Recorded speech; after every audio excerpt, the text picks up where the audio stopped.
Get this going so I can review kind of chats later. Yeah, so Jessica, who else is up today? Or is it wrapping up? Konstantinos. Oh, okay. Just you two? I think so. I know for sure I didn't do Jessica's last week. Yeah. Okay. And yeah. Yeah, if it's just you two, then that's great.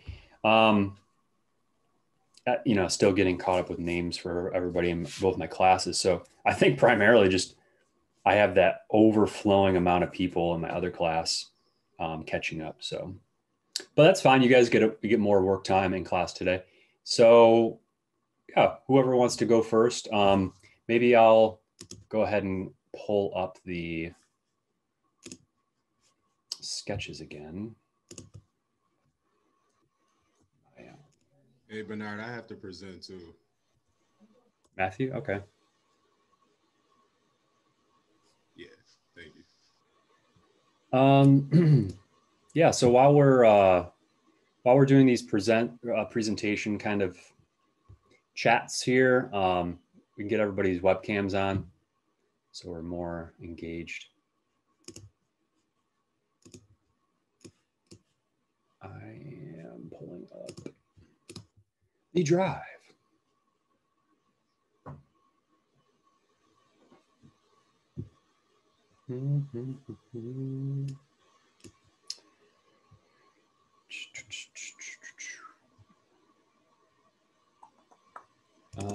Kind of brain farting here. Section 1. I'll pull up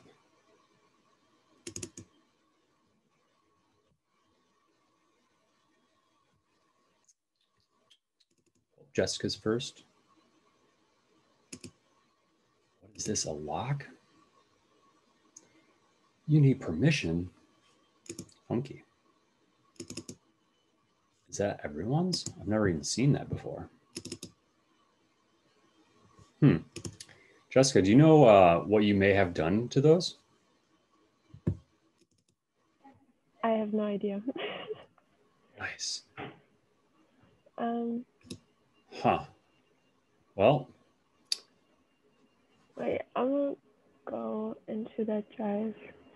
Yeah, maybe it's like a right-click option, like you locked them or something. It's funky. I mean, I guess it's a nice feature, perhaps, but. Well, while you're working on that real quick, I'll let you do that. Just wanted to bring up a quick notion. I got the department contacted me, letting me know there's a couple people that had some concerns over last week, but I don't really know what they were. So they just wanted to let me be aware so that I guess reiterate that if anybody has questions or suggestions, confused about things, I'm always available. I have office hours. Yeah. And I guess if anybody's like specifically wanting to give feedback towards a professor, like if you can't contact me for something, or you can't, any of your other faculty members, we're in a pretty unique circumstance where a lot of people record their classes, so you could always send that link when you're talking about your professor, and let somebody know like when something happened, because I don't really know what the concern was. So.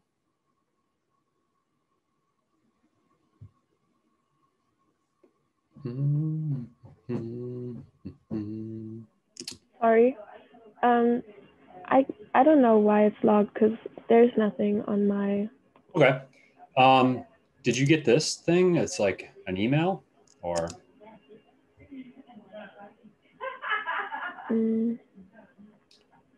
Like for me, they're just in the folder. No, did you get an email from me? Oh, an email? Yeah, when I request access, or something relating to Google Drive, it usually sends that person an email.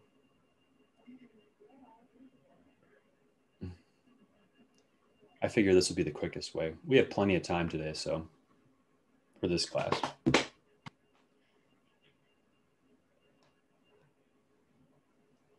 No, it should work. Okay. Oh, that's weird. It's only letting me do one access at a time. Is this the one that we should be looking at, or should we be looking at all of them? I'll just do the others anyway, because Okay. I want to look at them at some point. So.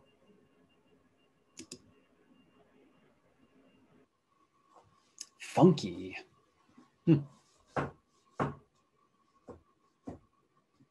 It's my drive folder. How dare they remove my access?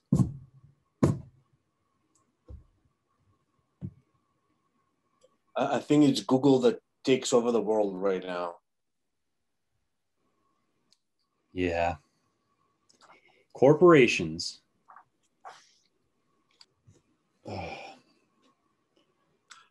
So should I we can talk about projects? Talk about hers? Yeah. We're just waiting to see if these other ones will come up or not. Okay. Funky.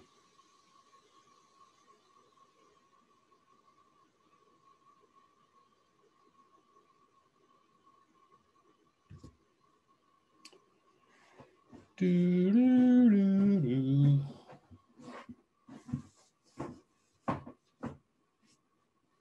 Oh. Well, this is a quick question. Sure. For like using Photoshop, that's on the campus, right? We can use those in the labs, right? This looks like it's probably the right one. In terms of Photoshop, what about the labs?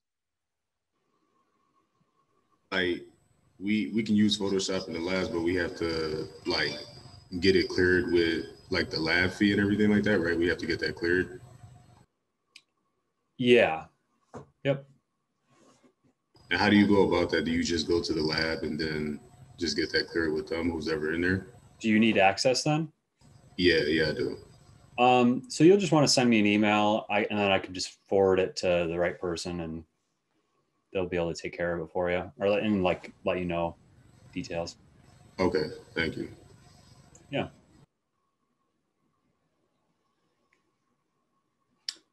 So I think this is the one we want to be looking at. So yeah, Konstantinos, whenever you want to let us dive in. Jessika had a really brilliant idea. I think it could even be a movie. Even if I left my notes at home, I still remember it. She was thinking, what if the Earth was completely done and humans just hop into spaceships and just leave for another planet?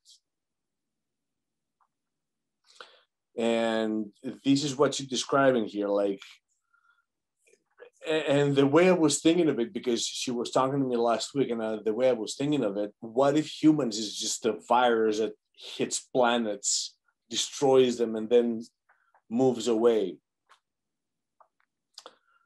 I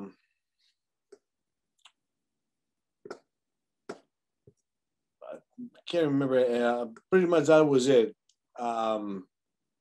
So like the image that she had in her head is like the spaceship leaves, and behind it, the Earth is just boom, exploding.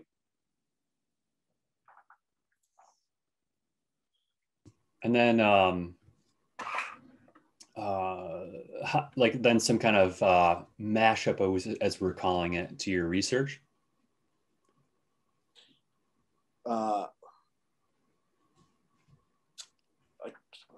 Geez, I left my notes at home. Yeah, it's like a few days later then. Yeah. I can't really remember what was her research. Or your research. that you did your paper on, right? So just kind of like some kind of ramble, some kind of connection to get us thinking. My research was a little bit different, like a lot different. It could still be connected. My research was about apps, and we live everything through apps right now. Like, think of how many apps we use every day. And basically we live through the apps. And I thought, if there was a campaign that uses a campaign, a company that makes apps and sells them, named App World or App Living. It's much different than this project. Like, but that was my research.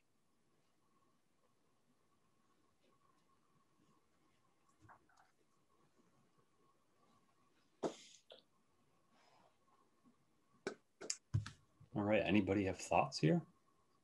I'm trying to see if I like the option to be able to zoom in, but it's just really finicky.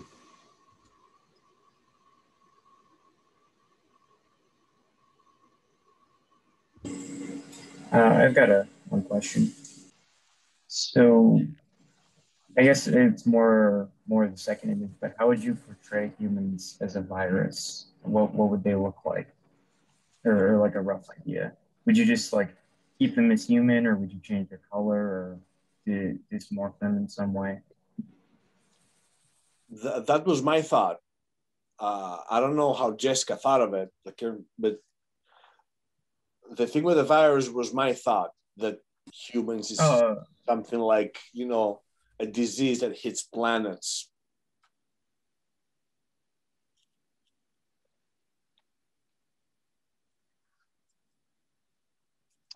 Jessika, are you leaning towards one or the other of these two layouts? From those two? Or, sorry? Yeah, if you're gonna create your Photoshop project, like which one are you leaning towards? I'm not sure yet because I like both. Because in the first one, the person is like in the center. I like that, but on the other hand, I like how in the second one, like people are watching Earth falling apart. So I'm not sure yet. So what's the division line supposed to represent in both of these? Oh, I want to use more like dark colors, gray and black, like to the left in the first one, and then more bright colors to the right. So that's why it has. So, yeah. So I guess, is it going to be like fading from one to the other? Yeah. Or... Oh, okay. That was just for the sketch. Got it. Okay. Mm-hmm. Yeah. I wasn't sure if we were seeing like a duality or something. Mm-hmm. Okay. What do you guys think? Everybody else, which one seems like it would be an interesting layout to kind of keep pursuing? I like the top one a lot. Like, if I would work on something, that would be the top. It's a little bit more dramatic.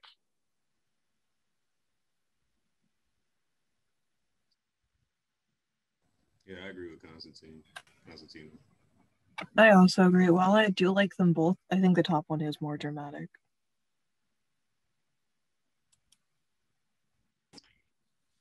You know what I find interesting is, like, depending on how large this astronaut is,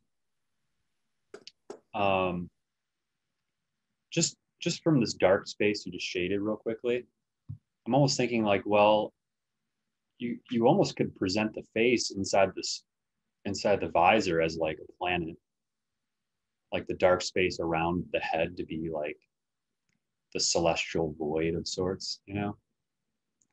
I don't know where you'd go with that. It's just a thought. So you could, while you're working, like, be thinking about it. Yeah, I think it's interesting that what do you guys think about these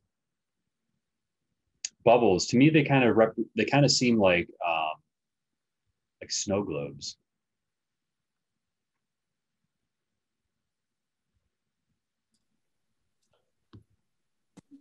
Yeah, I'm thinking they look like little colonies just on random pieces of rock.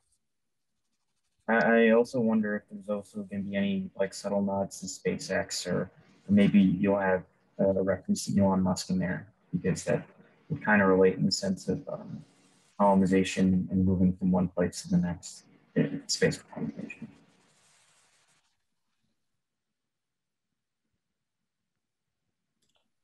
I think it's very dramatic, and the fact that this one has a face, it's a little bit more, becomes a little bit more personal. Like, I mean, it's like giving a face to the whole humanity that's escaping. It could be a film, the way I see it. It could easily be a movie. Sure. A movie poster. Yep. Yeah, like anybody could take that approach too. So cool. I let this drag on because we have a little bit more time today, but great, thank you. Let's get on to Konstantinos.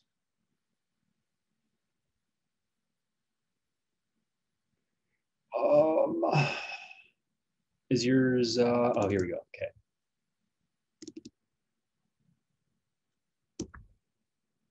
Two must be the first one.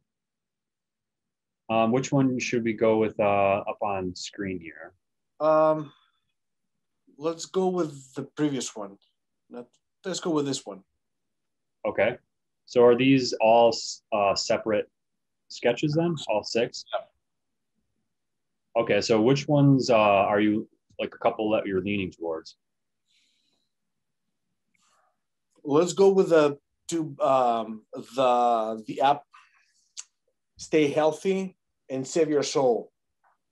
The bottom left ones. These two? Yep. Okay.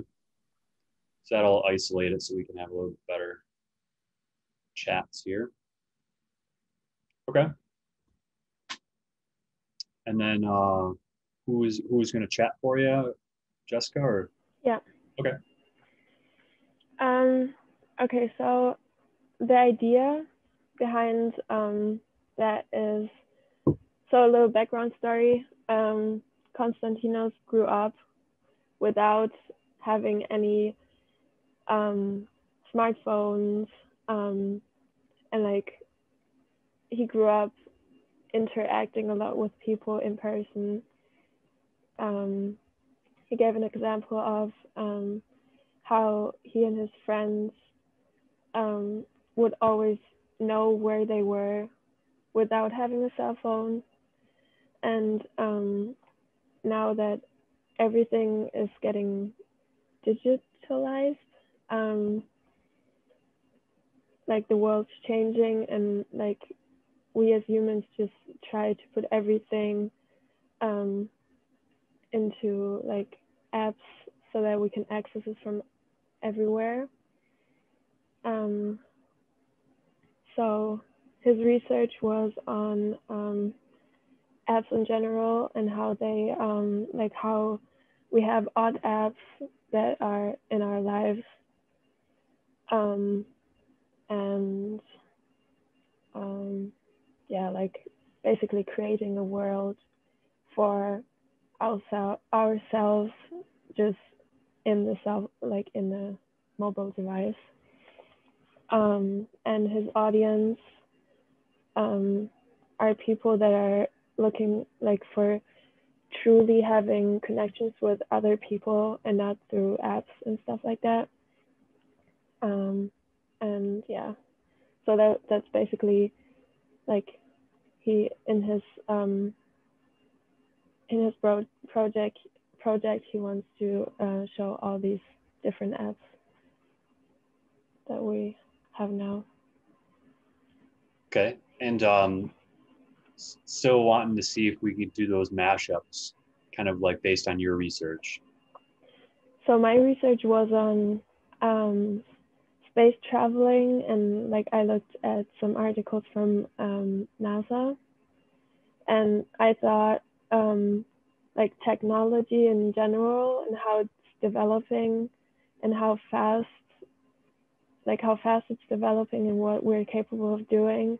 That like I thought that would go together. Go together in what way? Just the aspect of technology and how we're using it. Yeah, I think the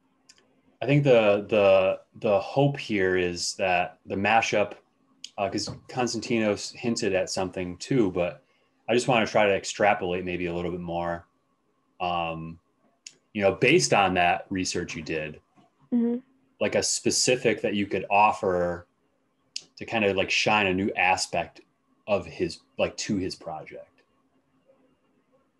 Mm.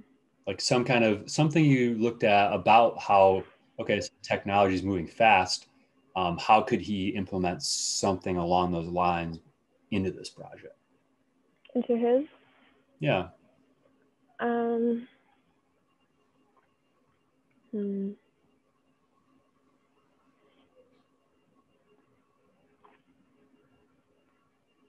Maybe in a way that we might be able to transform the phone, like to have our phone and to be able to travel with, like use the phone as something we can travel with or something like that. Nice. It's like our teleportation device. Yeah, something like that. Yeah, I mean, we put everything else into the phone, right? You're talking about condensing all of human existence and knowledge into this thing that we hold. Yeah, travel with it. Cool. What else do you guys think? We got two of these different sketches. What do you guys think about them with the concept?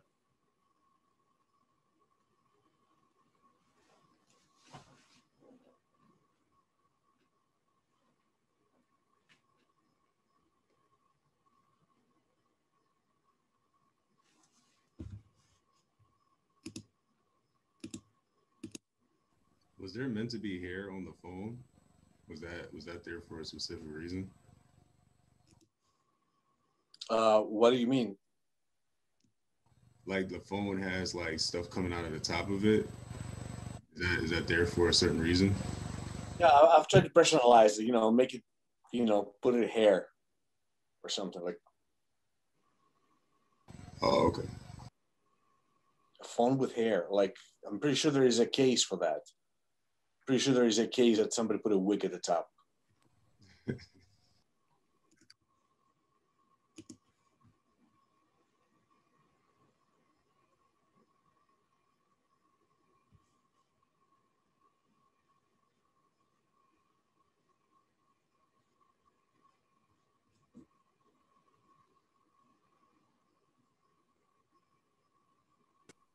I'm more drawn to the second one, Save Your Soul app, because I think that relates to your overall message of how we're trying to condense everything to the point where we even want an app to quote unquote save our soul, tell us what to do, how we should live our lives.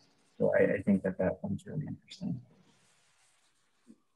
In fact, I had thoughts like recently. Every morning, I get into the car, start my day, and my phone knows where I'm going and says that many minutes to the office. Like,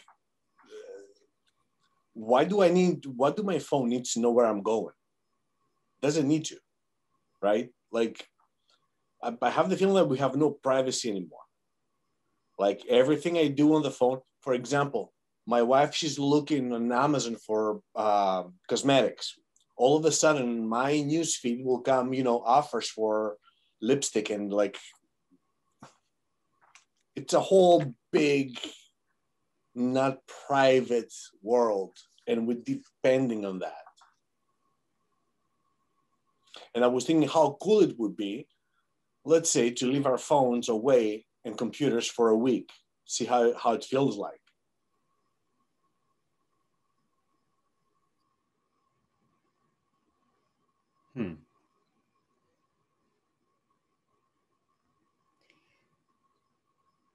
So it almost kind of sounds like like a little bit of frustration from bombardment, you know. But so far more along the lines of like advertising. Yeah. But I don't necessarily see advertising in these. It's I imagine it more like billboards for these apps. That's why I say stay healthy. App World, like App World could be the name of the company, and this is how we probably promote their apps. You know, somebody along some of this conversation, the one thing that I picked up on was all of us have seen movies, like sci-fi movies, where there's like a robot that has artificial intelligence, right? In some regard, tons of movies, right? Mm-hmm. But nobody's really ever, and there are movies too that have based like artificial intelligence on a collective, right? So like The Matrix, you know, everything's being fed to like this neural center or something. Mm-hmm. However, I haven't really heard a lot on both kind of combined and individualized in their own right. So that could be like the smartphone. Why isn't the smartphone ever represented as that robot that has that artificial intelligence that could act on its own with you, but also be connected to that larger system? It's an interesting kind of ploy. I don't think I've specifically seen any like sci-fi stuff on that. But it's kind of happening. Like how does Siri? Why does Siri every morning knows where I'm going? My phone knows my routine. Yeah, there's some things you could do to. I worked at Apple, so I know some of that privacy stuff you can alter in your settings. I know it's a harder problem on other like Android devices, especially the privacy stuff. You know, like limiting microphone track, you know, like listening in and stuff like that. But yeah, it's definitely a struggle. Even being able to like pick up on everything. So I think what might be interesting is you're showing it's kind of like being upheld here, but the one thing I don't see is like that some kind of frustration, you know. So it could be interesting to have that being presented in some way, maybe, you know, because then, yeah, I don't know, because I think the two different approaches we have here are right this symbolism style of image, and that's kind of how I see it right now, or some kind of dreamlike, but it could be a combination of the two, you know. Maybe you're kind of like in somebody's head while they're dreaming and they're dreaming about this thing. What does that look like? You know, combination of overlays and things. So we'll be kind of getting some visual references of masking and things today. So that'll be good. Okay, great. And then who else was going? Hey, we got 4 people without webcams. Are you guys here or? When I was hoping. Here, it just my internet lags sometimes when my webcam is on. Okay. Huh. Okay. Yeah, we'll have to see if there's a way around it, or to help you get through that. There isn't. It did that last semester too. Yeah. Okay. Yeez, are you here?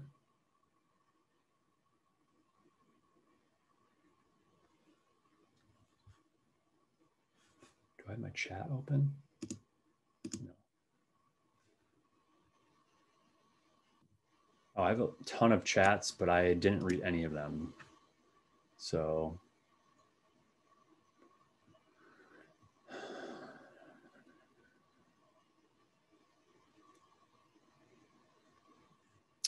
Yeez, do you have a webcam, or just wanting to make sure everybody's kind of like being part of the class? That was one of my requirements this semester.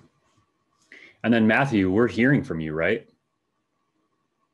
Yeah, so I was not in the breakout sessions.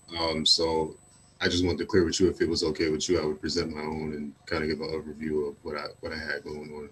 Sure. Yeah, that's better than nothing, right? Give us all kind of a glimpse. Yeah. Well, I appreciate you. Thank you for letting me do that. Yeah. Yeah, you could, let me get yours up. Forgot I was being the lead here.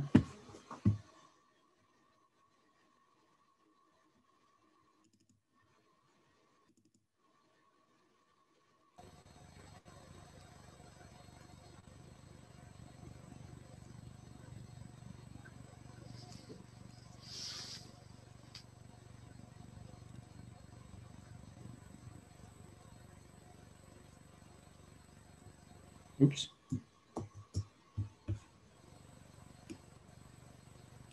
All right.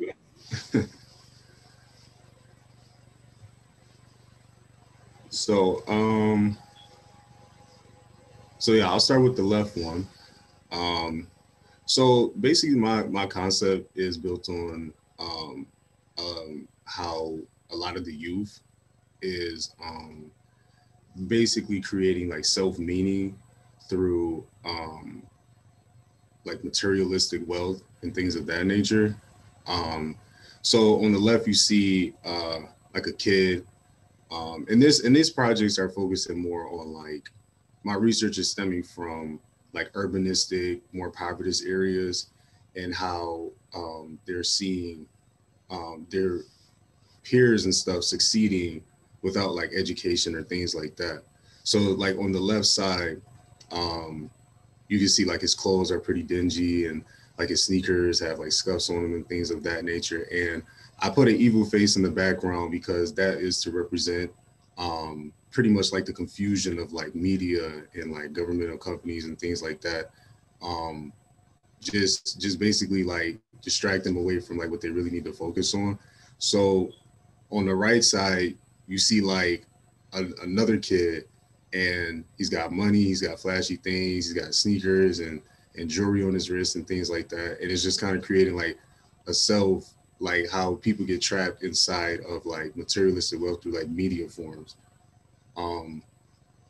So the right sketch is basically a kid, he's watching the television, and basically how there's always things that are like projected towards certain people, like demographically. So like a lot of people like in more populous areas, they watch things that they can't afford, or like, you know, they're attracted to things that they really can't see themselves actually coming full into. So basically on the right side, and then I put these mathematical symbols, which represents, and I got those down like as bullet points, but basically how it's multiplying like bad habits and bad influences, adding things that, you know, like how he grew up, it never was a part of like how he grew up. So it's like adding things that are influencing him to kind of follow that path and just get him off of like, you know, his designated course. Now he's following a path, you know, just for, you know, self-glory and self-meaning and things of that nature. It's attractions. Go ahead, I'm sorry. No, you're fine. Just trying to keep this going. Did you find yourself doing your research before or after the sketches? It was kind of both, to be honest. Okay. It was definitely before and after. That's okay. I wanted to know if there was any influence that you found post sketches that you might be able to talk about, but if it's all kind of interweb, that's fine. Yeah. Yeah, let's that's a pretty good review. Let's see if anybody's got some thoughts or questions. Well, I'd just like him to continue going on because he was on adding. So could you keep going with subtraction and division? Where you were talking about what those mathematical symbols represented in your image. So are you talking about like The subtraction division? Yeah. Okay. Was that like a little confusing? No. I just didn't hear what you were saying about. Like I heard the multiplication, the adding, but I don't think you got to the subtraction and division. Oh, okay. So real quick, like I put those in there because a lot of times when and like I said, my research is more projected towards the younger generation, the upcoming generation. So, like just between like that tween age when, the adolescent age. But it's basically symbolizing how media can multiply like bad things that we see realistically, like in the, our experiences, how we can add on different things like through substance abuse and things like that, because we're seeing that through forms of media, subtracting good moral values, good foundational settings, and then dividing a person up into two. Because if you look on the left side, he's watching the TV, but he doesn't have the chain or the earrings, or you don't really see that. So on the right side, when he's starting to follow that path of what he sees through the media, he's gaining like a chain and earrings and things of that nature. So it's almost like he's splitting himself up into two, creating like an alter ego.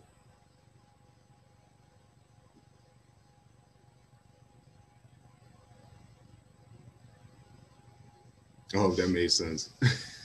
Yeah, no, it did. I was just I was very interested in that because I like the idea that you got going here and how you got like the portal to where I guess he more or less thinks he needs to go, and how there's like money and from out of that, and like he needs to go to this place to gain affluence, and he needs to do the things that he's seeing on TV in order to be like the people on TV, because that's the way the media tells you that you need to do these things, and that's how you get to where you want to go.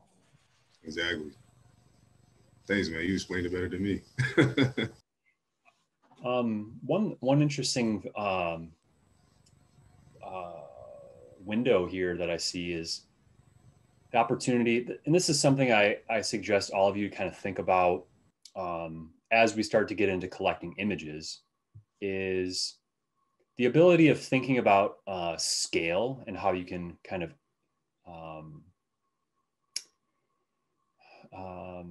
take the notions of scale, like your basic perceptions, and kind of invert them, right, to show us something that you wouldn't expect. That's one thing. But then the one I want to mention here is different perspectives. So here you have this like window, portal, whatever you're going to call this. But since there's kind of like, it kind of looks like, things coming out of that portal towards you. It almost would be interesting if the portal, have you seen Doctor Strange? Yes.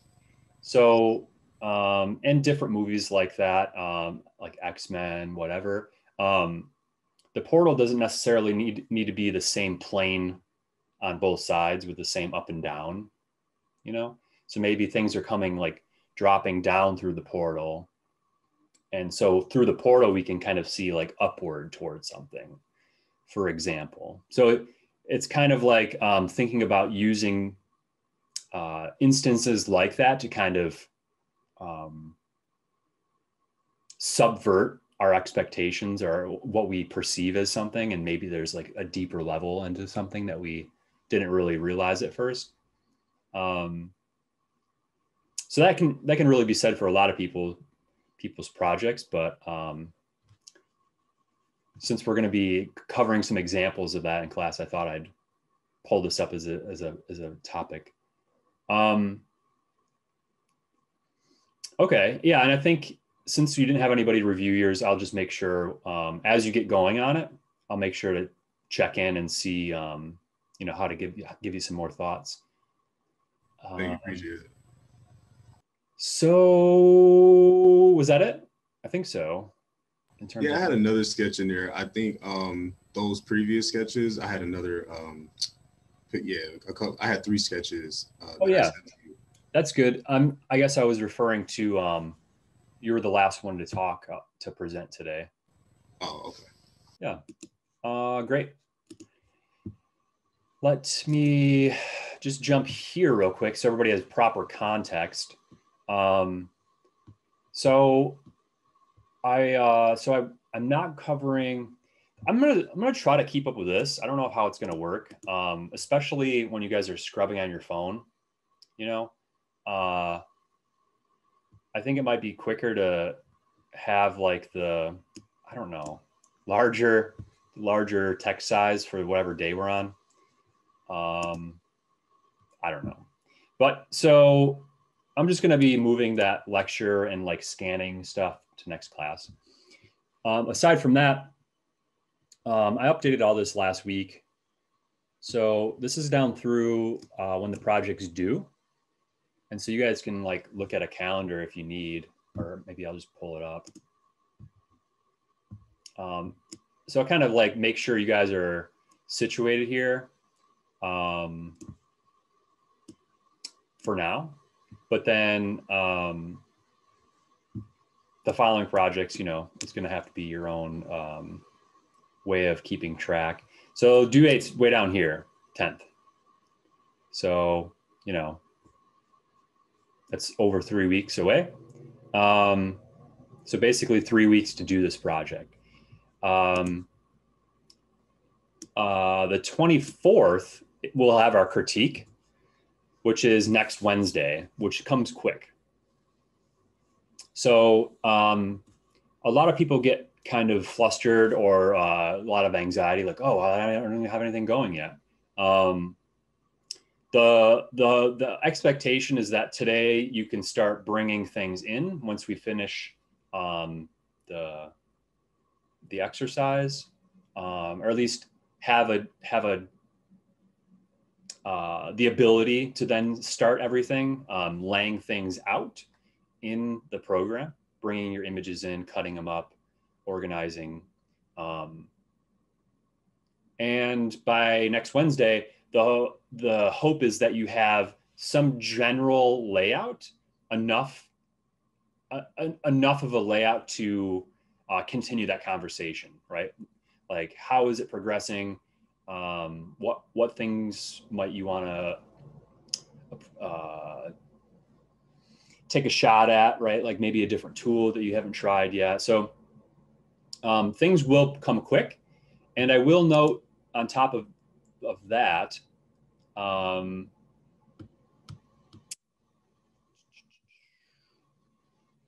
starting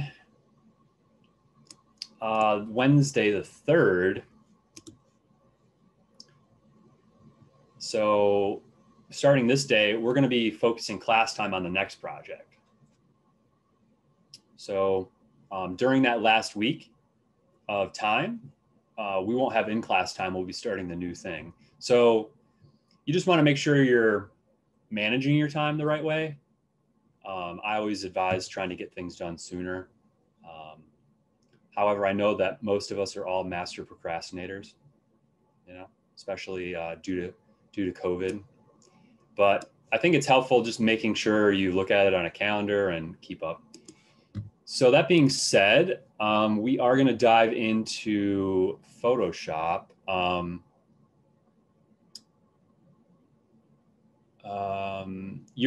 I think you might be the only one I'm not sure about. Do you have Photoshop or not yet? Yeah, I have it already. Perfect. Okay. So we're just going to pick up where we left off. And come on, Zoom.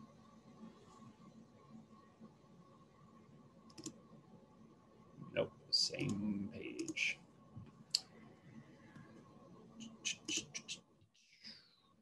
Here we go. So we just only did a couple quick steps there. And now we were starting to work on our image, right? So let's open this up. Hopefully you all saved something. And just as a quick recap here, all we did was create some kind of background out of a color and filters and such. And then we placed an image in, and we're going to start modifying this image, right? And just for your insight there, this is just on exercise 1 page. Have you been able to navigate all that all right? Probably. Oh. Do you mean to get to your website and stuff? Yeah. Yeah. Okay, yeah. Yeah, so we're just on this exercise page. I think we're down. There are, if you wanted, you could use whatever images you want. If you follow along as you need, ask questions as you need, but I think we're on step 4. So you can kind of just pick up where we are if you want. So we have this image in, and we rasterize this image, right? So there's no little thumbnail illustrating that it's a smart object, like linked to a file. And we did do the place embedded, right? So that's kind of like retracing our steps since we had a full week since we were in here. So the next thing we're going to be doing is I want us to be able to cut his head out of the whole rest of the image. And this is just an exercise, so you can approach it with whatever way, define your parameters of what is a head. But we're going to be using the pen tool. I don't really use the pen tool too often myself, but it is handy to know of it if you have the need for it. So as I probably mentioned before, a lot of these tools on the side, they have a little drop down arrow illustrating that you can long press to get more features. We're going to currently just use the pen tool straight up, right? All we need to make sure we are, I don't even think it matters actually. We're going to be doing, we're going to be working on the face layer, but having that selected, I guess, doesn't really matter. So all we're going to be doing to start is clicking on an area, right, on an edge of the face. And I will say that you probably want to zoom in adequately, and the amount of zoom really just depends on how clear your image is and how precise you want to be. So I usually zoom in for this example just to show you guys how to navigate while zoomed in. But while you're zoomed in, see, I clicked up there already. We should be able to use our scroll wheel if you're on a Mac, or your trackpad, or literally just use your bars here.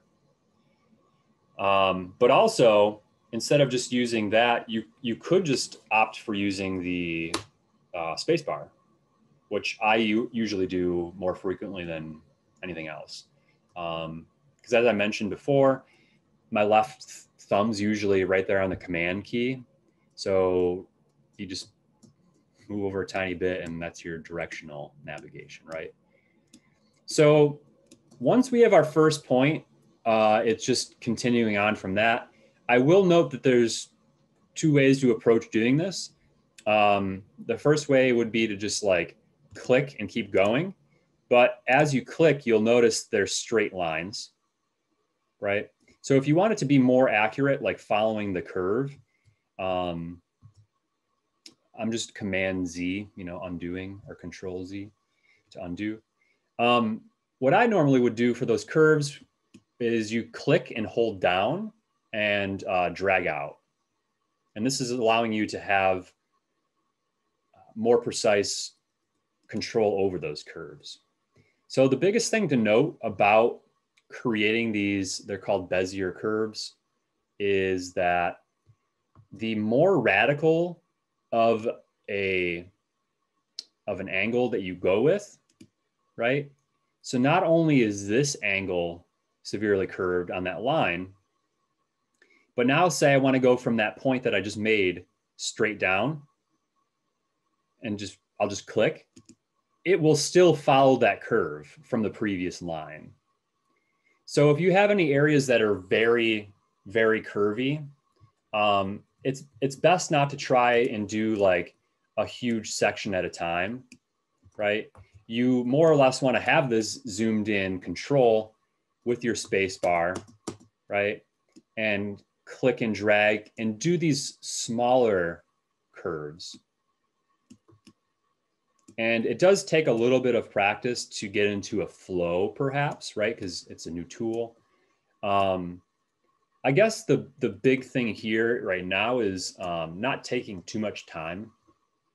You know, we're not submitting this for any particular purpose. So realistically, you just click around really quick and get it if you want. But it is nice to be able to get a little bit of a sense of what these curves mean, right? And how to implement them.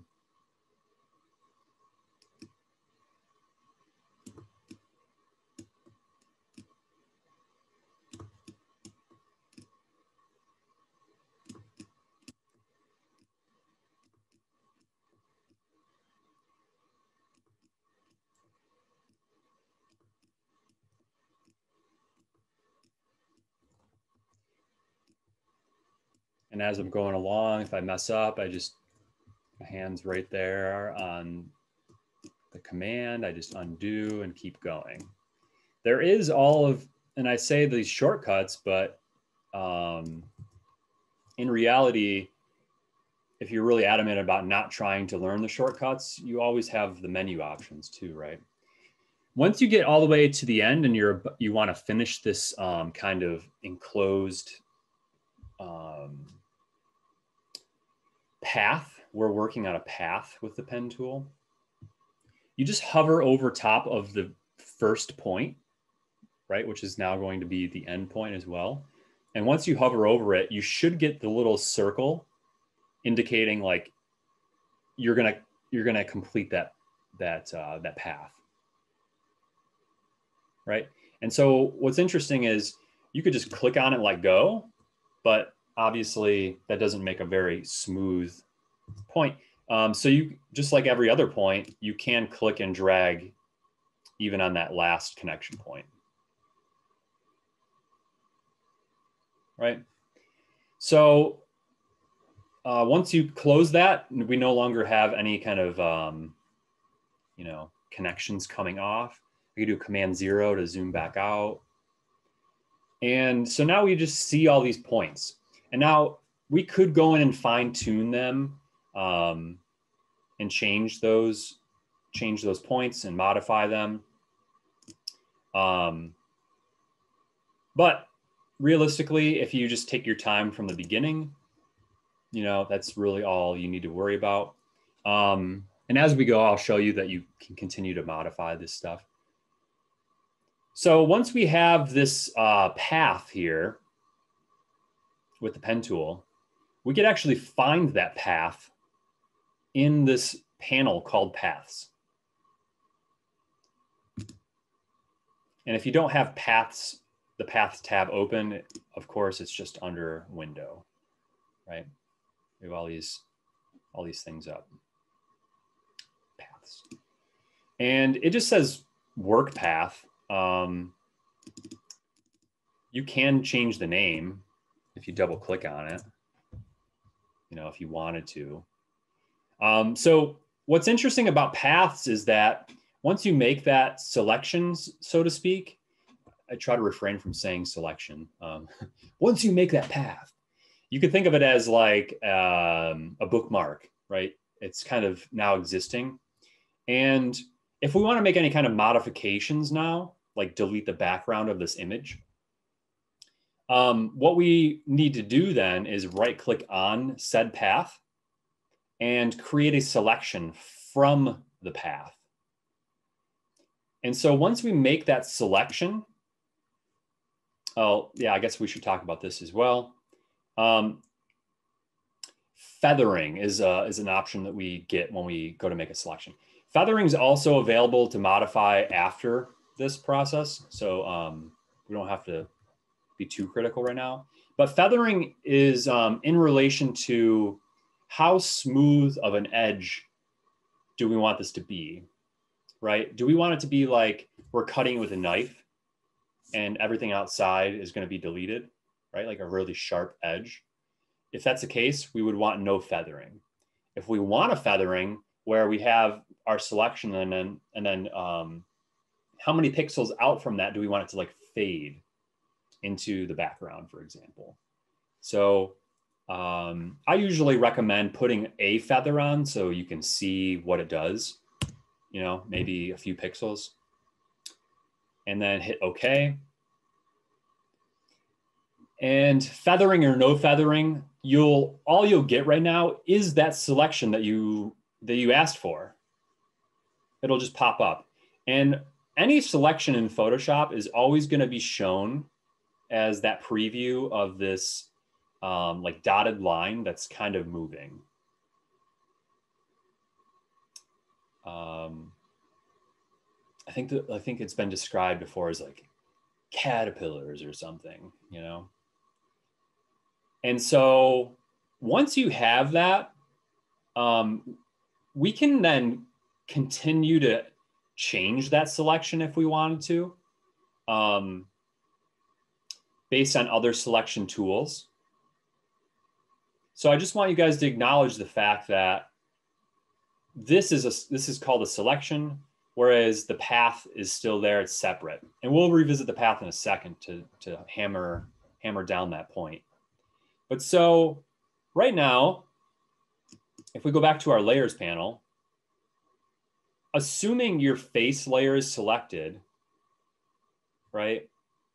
We're actively on that layer. If we were to just hit the delete key right now, we would just simply delete that section of that layer, right?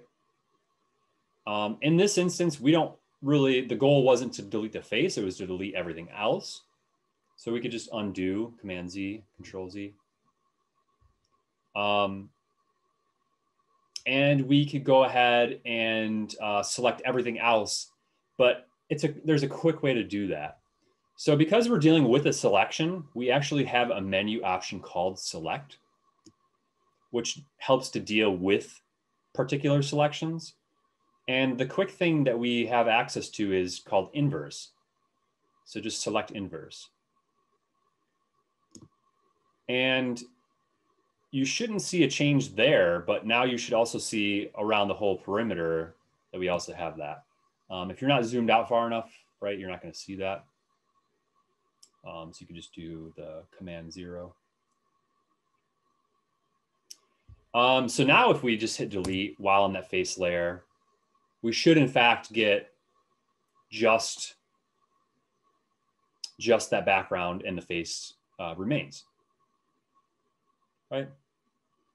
And if we want to get rid of that selection now so we can see everything, we could just go to Select, Deselect. There is a shortcut key. And we can zoom in. And if you grab your move tool, right, or just V on the keyboard, if you just move that a tiny bit, you can start to see how that feathering has taken effect. Right, it's semi-transparent on the edges.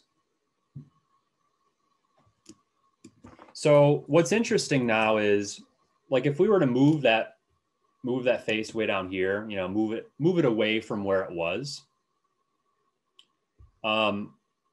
We could go back to the paths panel there. And we could right click on that and we could make selection again if we wanted. Like nothing's stopping us from reusing that path because we already created it. And for example, even though that path was made using like the face layer as a reference, we don't have to use this now selection in relation to that layer. We could use that in with any layer. So like if we hide the face layer, click the little eyeball, as long as we have this other layer selected, we can modify that background based on that selection. So for example, you know, we could do like down here in the layers panel, for example, you know, we could change any of these properties like color balance.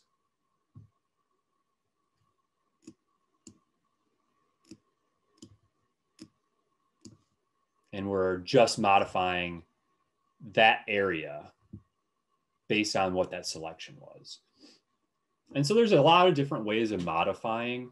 The way that I used to do things in the past, because that's really the only way to do it. But in the introduction of Adobe CC, they've introduced this concept more so in terms of, what's the term here? Non-degrading editing, where you still have the ability to retain the original quality should you decide down the road that, you know what, that change I made, I don't really like it. So even though I did change this background here, like it's on its own layer, I can just always go back and have the original, right? That's totally an option. Whereas if I do Command Z a couple times here, back to my original selection, if I'm again selecting this layer, there's also the option to just go up through the menu, for example, you know, and do what we were doing before, like a, let's do a stylize, like an oil painting.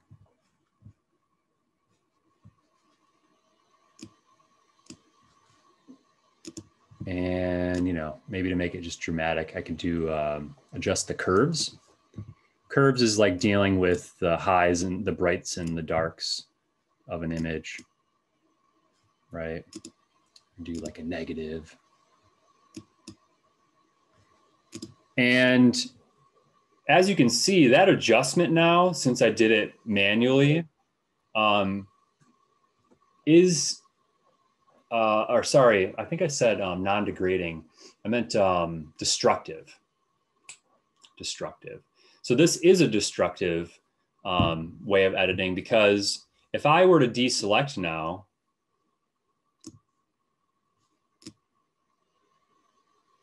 interesting, it's still there. Get off here. That's not part of that background. And so say you did that and you save it and you close it, whatever, or you go too far.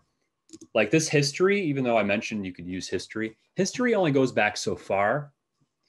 And once you go too far, you can't access what you did before. So if you do get in the habit of using more of the options within these adjustment layers, working with, you know, working within the panels themselves, you can have a greater level of editing ability. So as you go on, you will have more layers, but the notion is then you have a greater ability at modifying them and keeping track of everything you've done. Right? I'm sorry to interrupt, but how did you do that? Because I can't seem to find the tool to do that. Do what? to get just the part that we selected for the face. Sure. So did you already delete the head out then, or what step are you on? I have the tool. I have the portion selected, and I only have it where I can delete the part we highlighted. Okay, so I'm confused. Yeah, so you have like the little dotted line going around his face right now? Yeah. Okay, so you did make the selection from the path. Yep. And so now that you have a selection made, all you need to do is go up to select and then inverse, and that should select everything but the face. So you'll see like a dotted line around the head and the perimeter of the bounds. Oh, gotcha. Yep. And then as long as you had already rasterized your layer, you should be able to hit delete and it should just take it away. All right, got it. Thank you. Yep. And then the next notion I mentioned is that if you were to take your move tool and just like move your head around, right? Just move it away from where it was originally. This is a quick way to then go back to your paths and repeat that notion that, oh, you can still make a path or make a selection from a path, right? That path is still there. It's kind of like its own layer, but it's like a hidden layer used for selections. And so just letting everybody know that selections aren't specific to any layer. You can use a selection on any layer in any fashion. So this is one way of making a selection. There is a ton of ways to make selections in Photoshop. So let me bring up the other page on the side here. Sorry. Yeah, no worries. What's up? Would I be able to move the selection, or is the selection always where it is right now? So yeah, you're trying to go like this? Mm-hmm. It's a good question. I haven't moved it in a ton myself in the past. Let me walk through this. So if I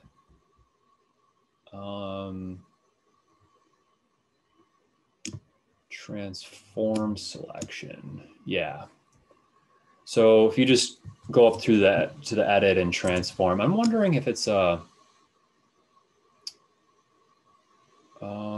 is it? No, it's not the same, like, because there is an option to do a free transform of like an object or a layer, but I guess that's not the same. There's no shortcut for it. It's just through the select menu. Yeah, that's a good question. I don't find myself using that kind of system too much, but yeah, it's definitely helpful to know about it. So on top of making that, I think the next thing was, yeah, just kind of recapping the transform tool. So maybe just to make it less confusing, we could just deselect whatever we have selected now.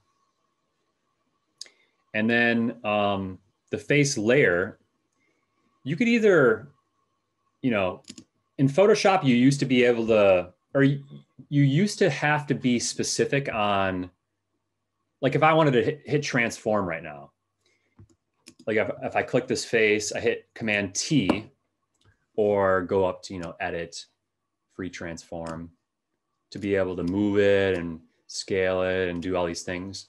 That Command T is only going to be kind of based on what layer you're on, right? But in the past, say if I was on the background right here, and even though my move tool is selected, if I want to move the background, but I click down on the face, it's going to switch to the face layer. It kind of is like a more ease of use feature because people have been confused for so many years of that specific thing. So now whatever you click on to move, it's going to probably move that, but you still want to acknowledge the fact that you are moving between these different things as you click on them. Is this making sense? So when you do that Command T, or you can hit escape to exit that, it's going to be based on whatever layer you click on, either in the layer panel or or the actual object in the art board. So what I'm hoping you guys can do is just revisit the fact that you could do these free transforms with your face, like rotating on the edges, right? By just moving out, you get the rotate option. Scaling, using Command while doing these. Remember, using Option or Shift or any combination of these to kind of get different options.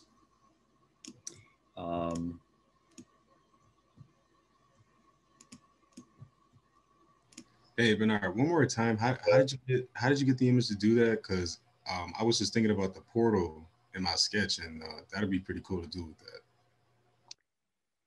Do what? So the portal that I had in my sketch, what you're doing right there with the image, I just had an idea for that portal in my sketch. How did you get the image to, like the angles and things like that? How did you get it to do that?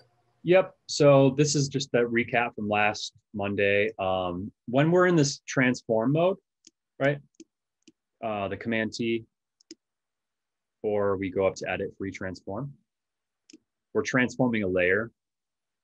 Once we have these bounding boxes, we have the ability at modifying them, right? But by default, it's going to scale evenly, no matter what corner or edge you grab on. So if you want it to be distorted in any fashion, you can use any combination of Shift, Option, or Command. So the one that skews would be Command. But like I said, you could use like Option and Shift, which isn't doing a whole lot, or Option and Command, or Option and Shift. So it's kind of quick ways. Like everything you can do, there's always going to be like additional ways to do it.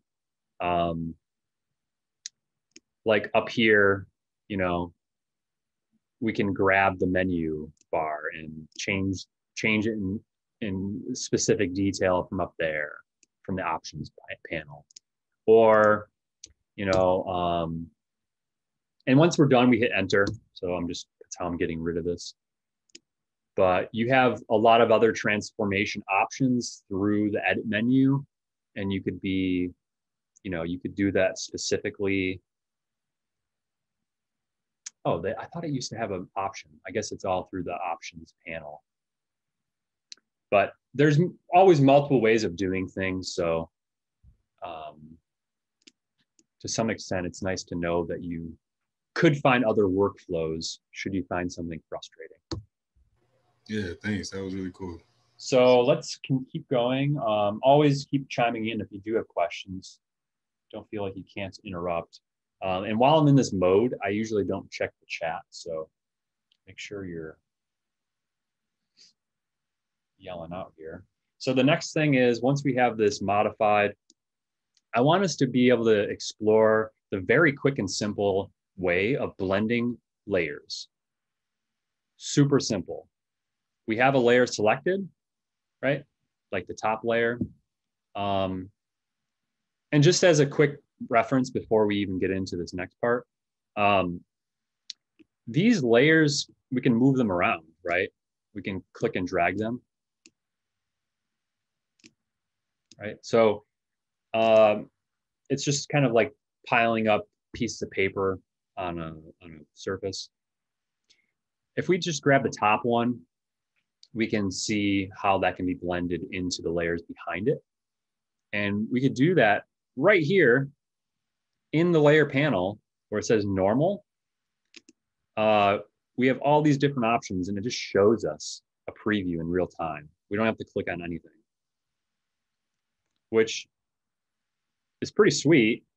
And in some background history for you, I guess, like all of these options in the past, because processing used to be slow, you'd have to click on it, wait for the computer to render that effect, right? Like, so everything is getting a lot easier to,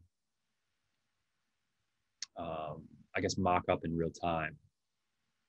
So all of these different options are literally showing you the combination of this layer with the layers behind it. And so it all depends on the layering order as well. So, you know, say I have this overlay and the layer underneath of it was this exposure layer. Maybe you guys didn't even get to that exposure component. I'm just showing you a reference though. You know, we could reorganize this and even put something on that layer, you know. And maybe we want to use that.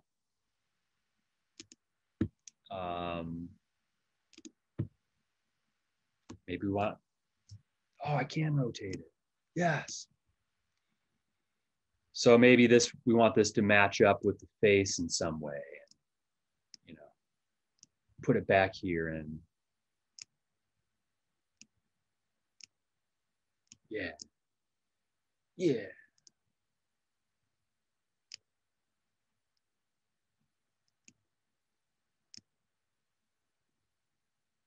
Oh, he's so ominous.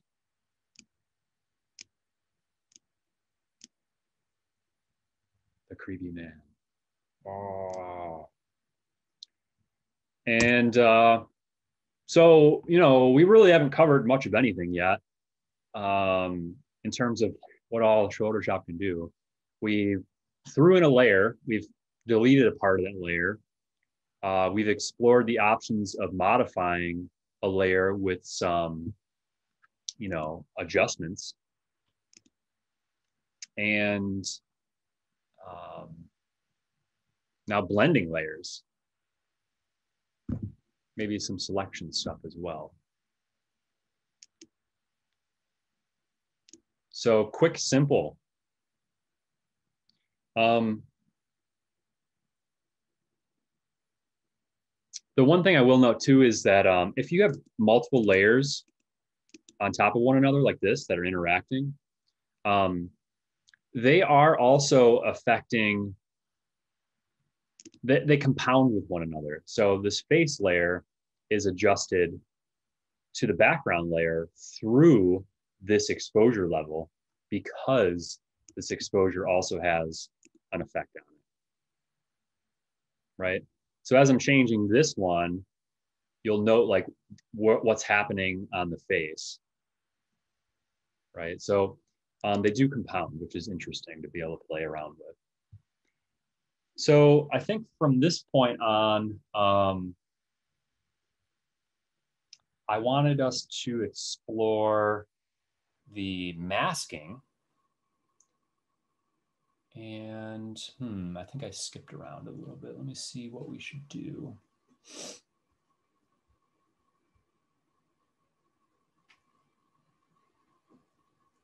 Oh, okay. So we could just use the mask layer on this, I guess, real quick to follow the tutorial.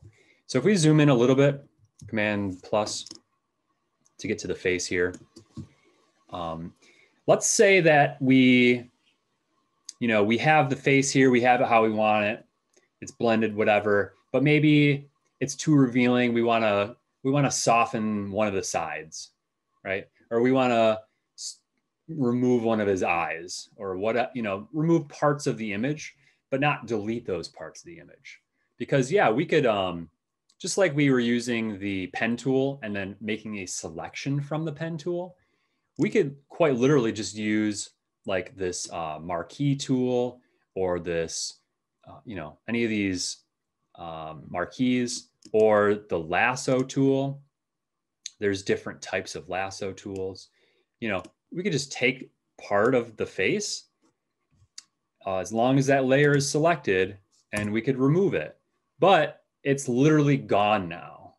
We don't have access to modify it. We can never bring it back. So what's usually preferred for you guys for working is not to have to do things multiple times. If you're always preserving the image as you go, you're upholding this like non-destructive mentality where you could always tweak something later. So I'm just gonna unselect that or deselect that. So I want us to cover the mask. And to do that, we just have to have that face layer selected. And we're just gonna click on this little box down here that has a circle cut out of it. It's called Add Layer Mask. Once we click that, you'll see that we have now a locked panel, or it's literally just a mask layer locked to your layer. And by default, it's just white. The way this mask works is similar to right here on how this other layer, it shows everything black. The mask allows us to mask out what it is that we don't want to be modifying. Or I don't know if that's a good explanation. The best way to see is just to do it yourself. So rather than like using an eraser or whatever, a selection tool and deleting something, anything that we draw black while this mask is selected, right? Like we can click back and forth. Anything that we draw black will be masked out. So the quick and easy way of seeing this is just to grab something that we can draw with, like the brush tool. And we just want to use black because black is what is going to do it. And you could literally just draw on it, right? And you can see that those scribbles that I'm making are coming up as black on this mask preview window, right? And therefore, literally masking out that part of the image. And so from that point on of acknowledging, you should be able to determine that you could use any different form of tool you want to mask. So if I undo that, the nice thing about the different brushes is that up here in the options panel, you have the option of changing the size of this brush, the hardness, which is like, you kind of have to just play around with these tools to see what they do. But the size and the hardness, like if I do a hard round edge, right? That's the hardness is all the way up. When I go to cut this, it's kind of like an eraser, or draw, not cut, but draw on the mask. Whereas if we shrink this hardness down, that edge is going to be more soft.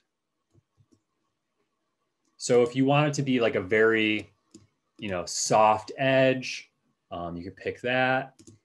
You can kind of start drawing. If this is too much taken away at once, you could just decrease this opacity, which is kind of like just less black, right? It's more of a gray.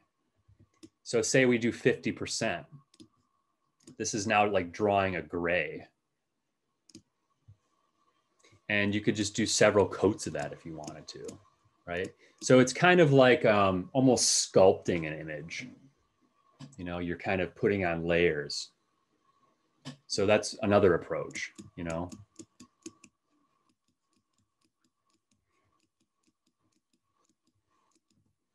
Another way I feel like all of you probably use the brush tool in some way. So it is worth mentioning that there is a hidden way of changing the scale of the brush tool. which can be helpful, you know, if you're like way in here and you want to keep where you're working. The brackets on your keyboard will change that for you. So, you know, right under the delete key, those bracket tools, those will change the scale of your brush. So anyway, on top of those black or, you know, using gray, we could also, what I really like to show you guys all the time, or every class I should say, is you can use a gradient. Gradients can be black. So if we were just to click the gradient tool and we still have this mask preview selected, if we just click and drag out anywhere to draw a gradient, it's going to affect that whole image based on where that gradient is. And so, as you'll note, just doing that right there kind of removed any of the drawing that I just did. So there is ways to compound masks. You could do like one mask layer and then apply it and then continue.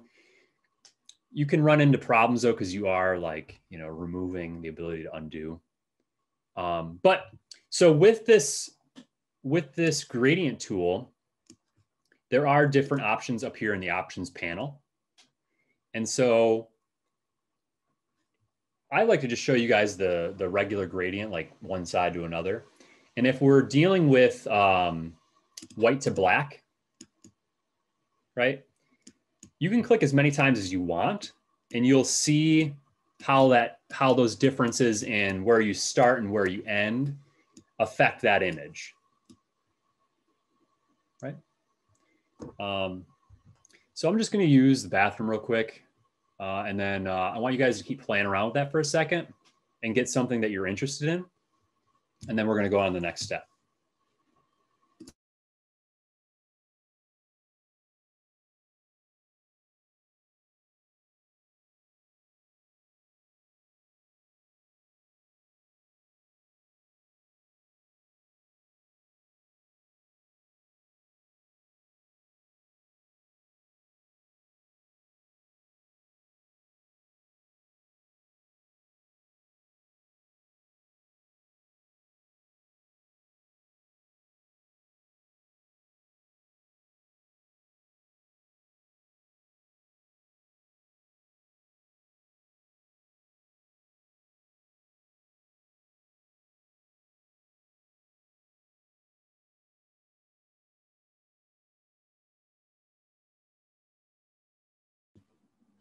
Anybody have questions?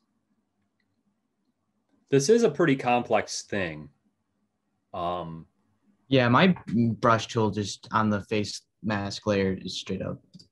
I don't know why it's not drawing. It's like on the history I have that I'm using the brush tool and that I'm on the mask, but nothing's painting black or anything like that. You want to just share your screen real quick? Sure.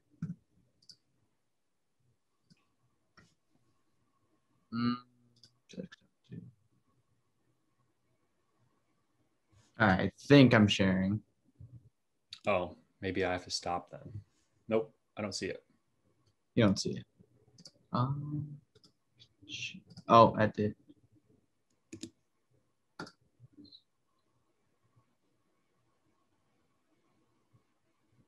So, it should just be at the bottom, right? Share screen. yeah, it's saying like, oh, I need to let it access that. Classic. Yeah. You don't see it yet? I see it. So yeah, you have your mask selected. Okay. So what about using the brush then? It's like, oh, I can go and select the brush over here. And then while we're making the mask, it's not, you know what I'm saying? It's not going, like nothing's coming onto the screen. Sure. Up at the top, I see you do have color dodge. So maybe just change that back to normal. See if that does anything in your options panel. Yeah, up to the top should be a normal. Oh. That'll do it. Yeah. Yeah, you were on wrong preference is all. Oh, okay. Thank you. Mm-hmm. So this is going to be really powerful for everybody to implement in their images. This ability to, you know, fade in from one thing to another, fade out. There's different ways of executing it, right? Like right here, if I use the circle gradient tool, obviously it's like going, maybe I want it the other way, right? Like the outside of the edge is fading in. So instead of black to white, I would just need white to black. So I just have a different option, draw that out, and that gives me a rough preview. And from that point on, you could then go back with this brush tool and, you know, tweak things up or whatever. Right. So it's using that. And then if you did ever want to compound things, you know, you could always disable the mask. You right click on the actual preview there. You could delete it. You could apply the mask. If you apply the mask, it just changes the actual layer, and then that is destructive. But it could be helpful for a couple of different reasons. But just in general, it's probably good to work with one mask at a time. Let's see, continuing on, let's see if we can get through a couple more things. Should be able to get through all this. Let's go ahead and save, file, save. And let's embed, place embedded a new image. Hopefully you all have all these images accessible.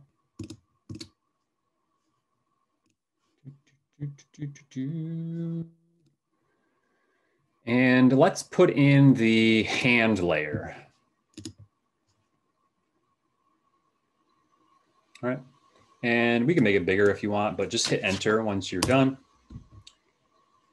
And, you know, you should probably get, just like I did, you get this little crosshair thing showing you, you can't modify this. You can't do anything to this. It needs to be rasterized, turned into pixels. So we just need to hit, well, actually just hitting OK did it. That's crazy. You just click on it now. Okay, do it for me. Done. Or in the past, I've always defaulted to right clicking on the layer, rasterizing it. Once it's rasterized, let's just get rid of this background. So we already covered using the pen tool to make selections, using these other selection tools to, do other quick selections. This last one though is pretty powerful itself. Actually, I think I want to use that on the rock layer.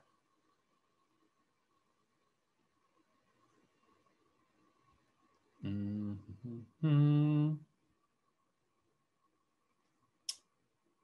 hand, what was I using the hand for?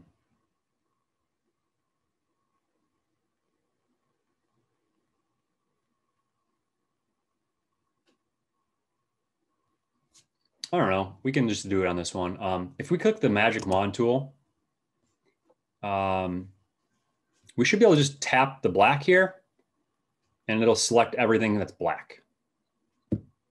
We'll also use this on the rock tool to see some ways in which we would need to make some adjustments. But yeah, if we just hit delete, there we go. I often find myself not trying to avoid the deselect menu option. So, you could use like Command D, but if you already have a selection and you want to deselect, you could literally just click off, or click the selection a second time and it'll go away. So I'm kind of going off my book here. What I want to do with the rock here. Ooh, How about I just find the last thing that I want us to do? Yeah, let's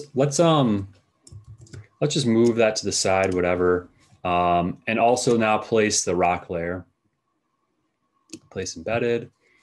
This rock, or just whatever image you have accessible. I'm gonna make it a bit larger here. And hit enter. And same thing, it's gonna, oh, this one doesn't even let you quickly rasterize it. Ah, funky. So, yep, right click and rasterize on the layer. Otherwise, we can't modify it. And once we have that, we'll also use the magic wand to try to remove this black.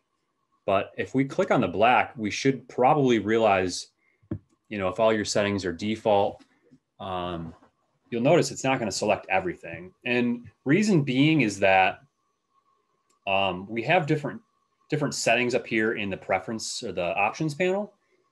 And the magic wand uses, it bases its selection off of a tolerance. How close of a color do you want it to select based on the first pixel that you clicked on, right? Because if we zoom way, way, way in, like these are just pixels of color. So if I click that color, you know, it's going to be a tolerance of 32. If I say a tolerance of 1, it's really going to be very restricted.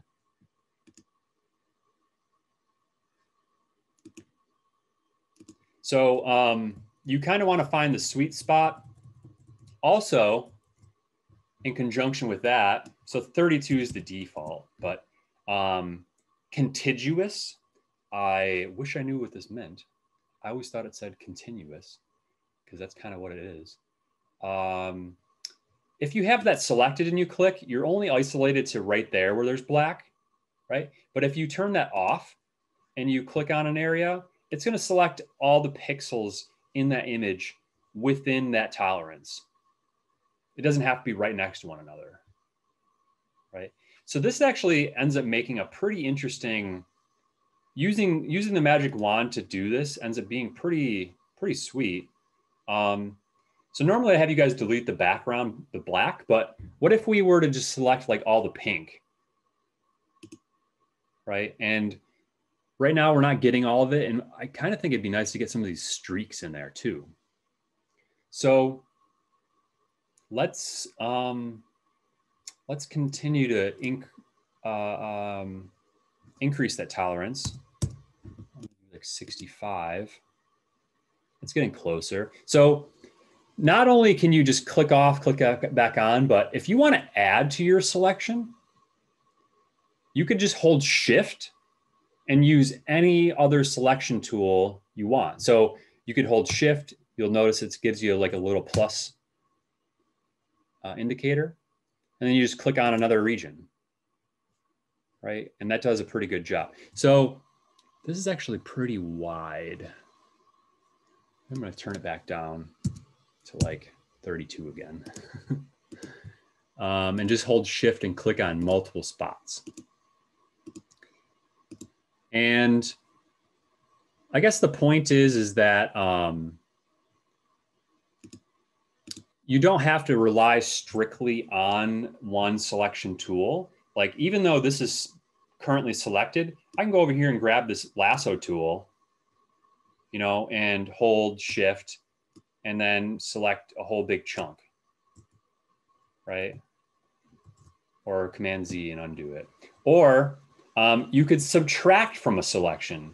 If you hold Option, you have the ability of cutting something out. So I thought it would be interesting to, instead of deleting the background of this, just selecting the positive areas, right? And then do the same thing we did before. We just inverse and then delete. And then we just, you know, we just saving what we had selected, which is this kind of funky, chopped up, you know, funky rock looking thing. And then from this point on, we could do other things like masking and so forth. The only other thing that we didn't do so far this class is use the other layer blend, the clipping mask. So I think it might be interesting to, let's just do this real quick. Let's take our hand layer, Command T to make it very large, right? And then enter. And maybe our rock layer is like kind of nested inside the hand in some way, kind of like this. That's silly, it didn't delete everything here. There we go. So the clipping mask option allows you to take a layer that's on top of another layer, and you could right click on that top layer and just simply hit create clipping mask. And that's not doing it. Let's do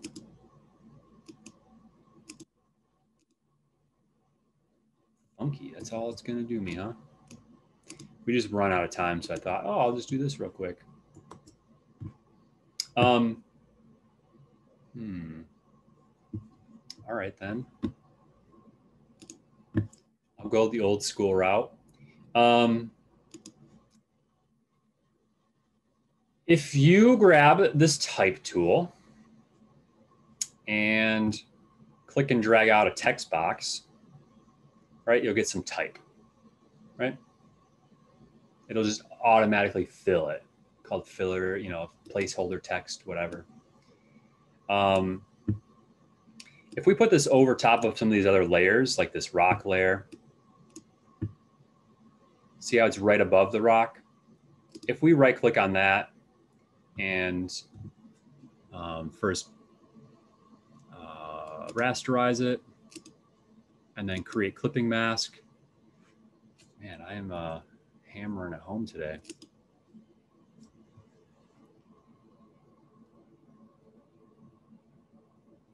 Am I missing a step or did they change something?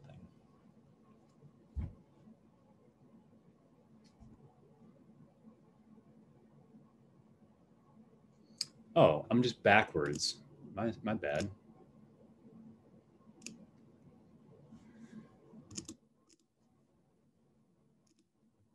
Yeah, totally just don't do this a whole lot apparently. So let me turn these other things off. So if you guys see, it just depends on your layering. So if you have the object on top that you want to place over top of another object, in this case type, I guess that's a better way to remember it in my mind. Then that top option, that rock, for example, you can overlay it.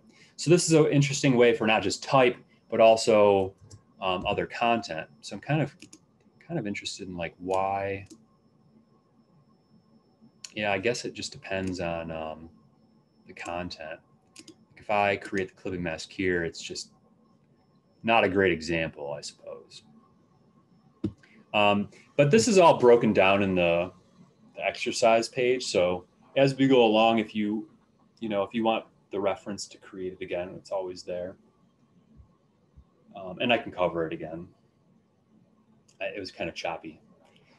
Just trying to get through the end of that for today. Yeah, if you don't have any questions right off the bat, I'll see you guys on Wednesday.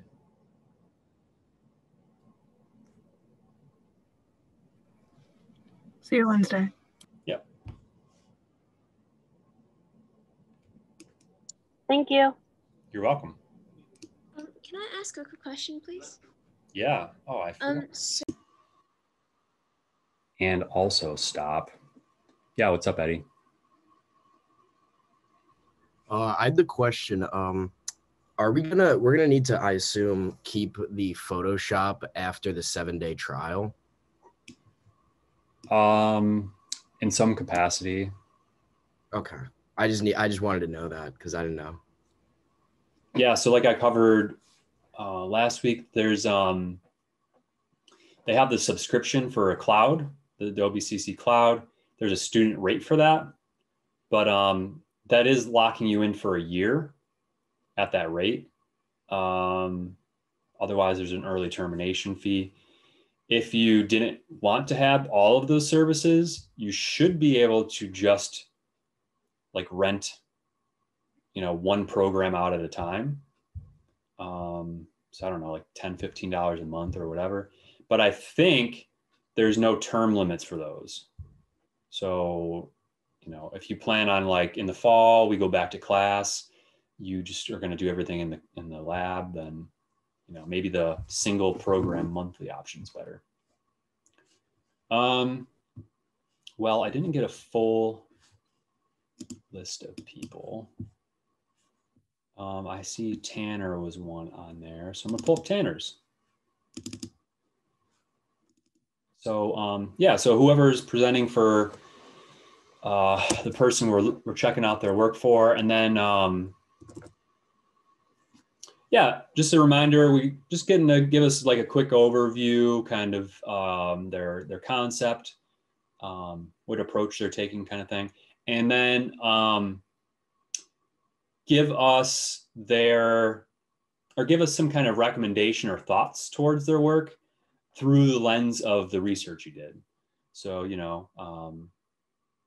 we don't necessarily need you to go like too in depth with your, we don't need like a 3-minute overview of your research, so to speak.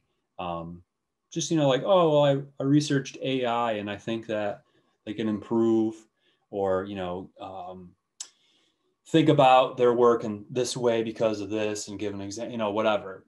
So it's supposed to be kind of like this mashup moment to kind of get us talking. Cool. Who's up? Me. So I did mine on Tanner. So this is supposed to be like a commentary on the corporation and like advertisements. You can see like the one on the top left is like a cityscape inspired by sort of a cyberpunk vibe, and where signs have like plagued the city, and like people are like walking in lines, and there's supposed to be like signs like along the buildings. In the bottom right one is a street, and there's a bunch of buildings, and you can see like in the back is a barren wasteland, and again it's filled with signs. So I did my research on the meaning of like hyper reality a little more. So like things replacing the real and taking away the meaning type of stuff. And in Tanner's work, signs like themselves really don't mean anything because they're just pieces of plastic or metal, but instead they represent like brands like hamburgers, cars, streaming services, whatever. They're just like tools of capitalism, I guess. A recommendation I guess I could make is, right now it's kind of hard to tell from the drawing because like obviously it's a sketch, like it's a quick sketch, but I guess you could make it more filled with signs, like absolutely just plaster them all over the place and kind of make it look sinister. But I think that's all I got right there. Yeah, that's great. What do you guys think about this?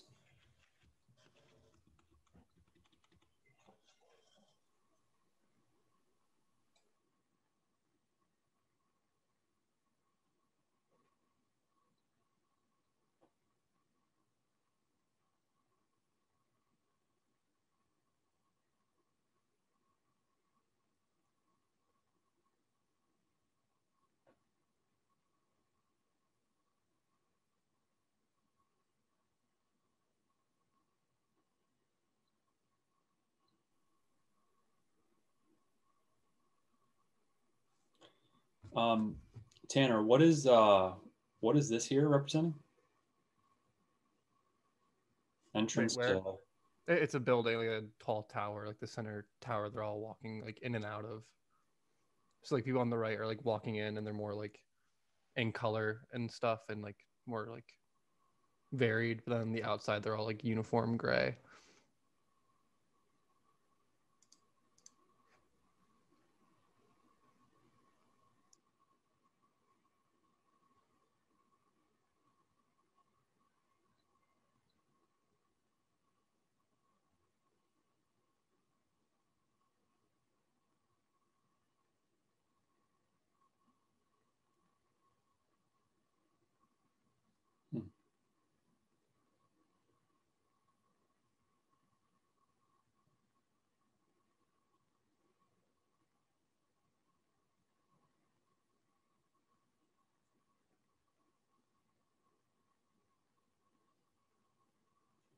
Nobody has any comments or questions?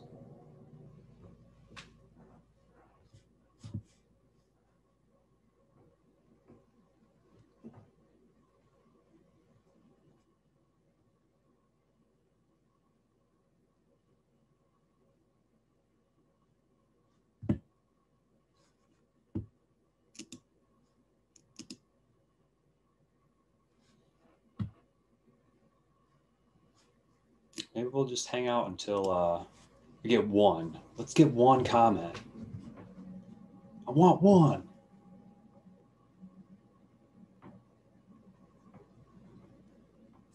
Wait, can we see like the other sketches that he drew?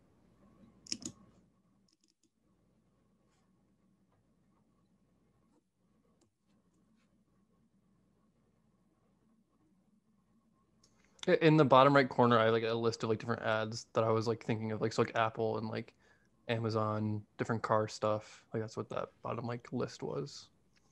Who's your target audience? It was just like consumers, so like people who like use this media. Because the idea of like the hyper reality element was just like these corporations are imposing like reality on people. Definitely.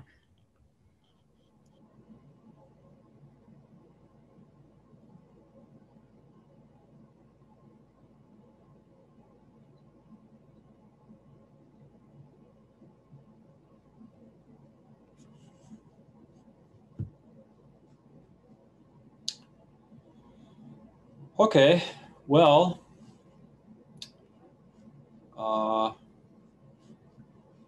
we had about 4 minutes, but unfortunately we didn't get any, it doesn't sound like much of any feedback for Tanner. So hopefully we can try to give everybody else feedback as we go along, because we do have to keep going.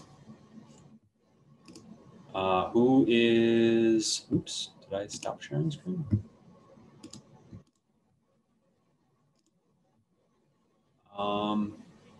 Who wants to, who else's work?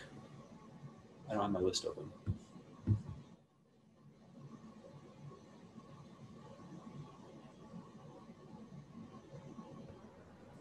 I can go, but last class you told me I would present for myself because my partners had both joined the class late. Okay, so yeah, just give us an overview and don't necessarily have to give us like a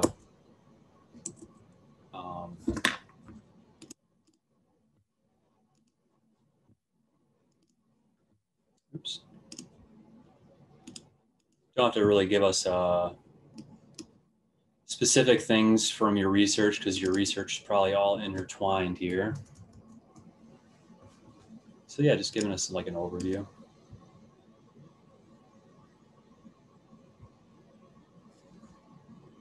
It was Richie, right? Yep. All right. So for mine, what I did was I found my inspiration for like hyper reality from this TV show called Westworld, and it was season 3. And what they did was they had this program that gave people a score, and it was like kind of like a credit score. Like the higher your credit score, you can get types of loans or buy certain stuff. So it's like for this, it's the higher your score, the better jobs you can get and the better life you can get. And what I'm portraying is two different types of people, one person with a low score and one person with a high score, and the different things they can do. Someone with a low score can't get a job because they don't meet the requirements, and someone with a high score can run a high tech, like a Fortune 500 company. I don't know if you want to show the other slides, the other sketches. These are like the main two, right? Yeah, those are like the first two. The first two, or?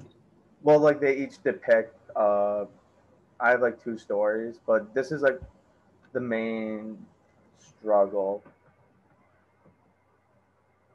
Well, there was just two on this page, so I assumed this was like the larger two sketches. Is it not? Yeah, they are. Oh, yeah, I think it's better just to restrict so we can, if these are the ones you're leaning towards, then getting more feedback from these two, for these two.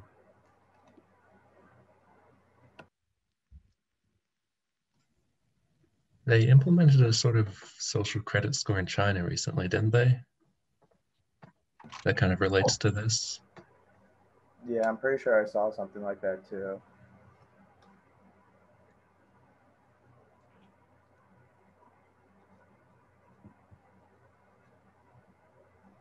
Who will be the target audience? Like, who are you trying to impact the most when you're showing this? The target audience would be, it's more of like a political statement. It's like people that are, you know, they're put in certain situations that they can't come out of. They can't get successful and get to the high score and achieve a type of happiness they want.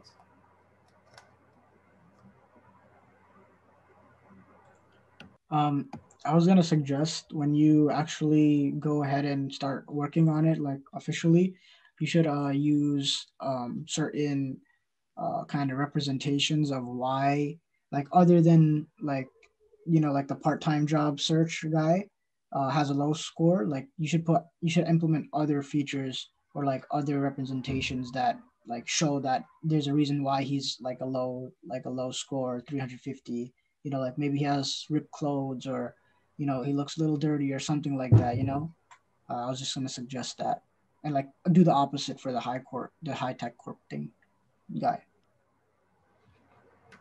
The same with how the offices look. You could show the differences in that just based on, I say, like two coffee tables. You could have two drastically different coffee tables, or just how the offices look. Yeah, thank you.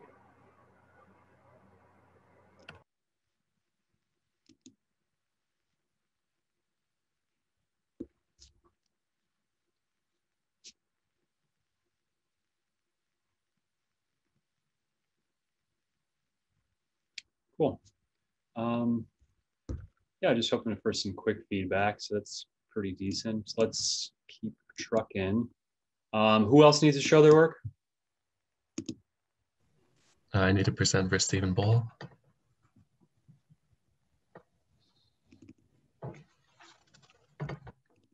Okay.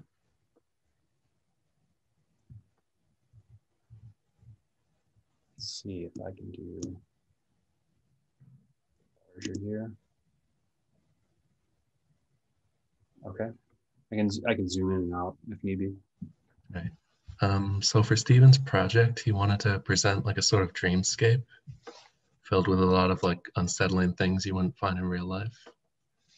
So in the first picture, you can see it's like you looking out of your bedroom window and realizing you're on the moon with like a plane flying past and a hot air balloon. And in the second one, he's kind of standing on a dirt hill with a forest on one side and a desert on the other, with like a castle floating past and everything, like a sort of crazy dreamscape. As for how this relates to my project, my group was doing something based on why social media is bad for your brain. And I think that does relate to Steven's project because social media is kind of like this dreamscape separate from reality. It's like this sort of dopamine filled thing that's completely different. My project, I'm hoping to do something showing like what this reality is that's different from this whole like dream that we set ourselves up for.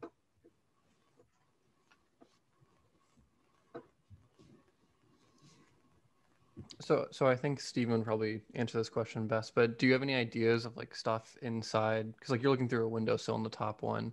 Like, do you have ideas of stuff like around the inside of the windowsill, not just like outside of it? Well, when I was kind of drawing it, I was kind of just thinking of like, I mean, there could be things like, I guess inside the house where you're looking at, it would make sense. I didn't really think that far. I kind of like kept it all like outside the window. I just didn't know if it was like important to you or not, or if you just want the boundaries of the image to be like the windowsill, I guess.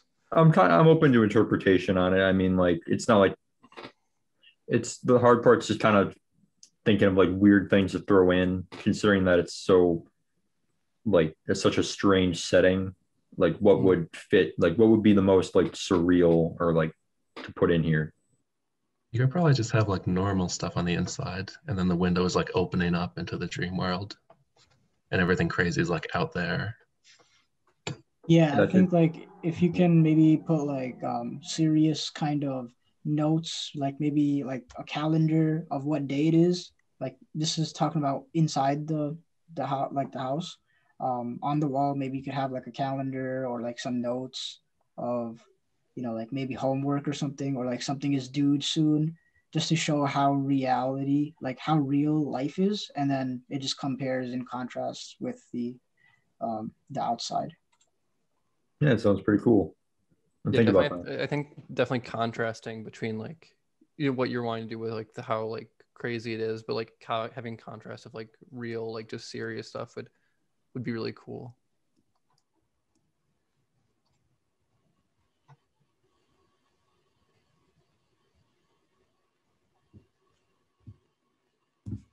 Yeah, there's some good combos here. Let's keep going. I need to figure out a good wave flow system here. Who else? Alexander, do you have to go still? Look at yours. No, mine was done last week. Okay, who else has their work or to talk about? I have. Sorry. Last week you told me to I would present for myself because both my group mates had come in late. Okay. Yeah. Yeah. Just get us caught up to speed with what you're doing, and yeah, then we can have some chat. Okay. So basically, I wanted to like demonstrate how controlling social media is in the top sketch. So basically, I just kind of like imagined it's like a living room environment with like a bunch of guys playing like video games or what looks like video games on the couch, but really it would be all the big like tech companies like Facebook, Instagram, and Snapchat. And so then inside the TV is actually like the real world that we live in. And basically we're just getting controlled by these companies, and like it's a little hard to see in the sketch, but each person has like a phone. They're like, well, they're holding a phone, but then you can see what's being displayed on their phone, and each one would have a different like notification from like corresponding to the people that are playing. And then kind of like up in the corners would be like how much profit each company has made off of like the players in the game, which is really us. So yeah, that's basically the gist of the top one. But I just wanted to really focus on how controlling social media can be. And then the bottom sketch, well, most of this was inspired by this documentary I saw called The Social Dilemma. And so the bottom one, I called it like the third party. They kind of like, this company's like selling data, and I imagined these cards with all the data on them to kind of like almost like Pokemon cards that people are trading them, but like each one is a different person in real life, and all of the information that's been collected on them. So like on the left, you can see this guy like shops online. He likes cars, and then at the bottom, these other companies are like bidding to try to get the cards and get the so because they could be potential customers. But yeah, that's a gist of it.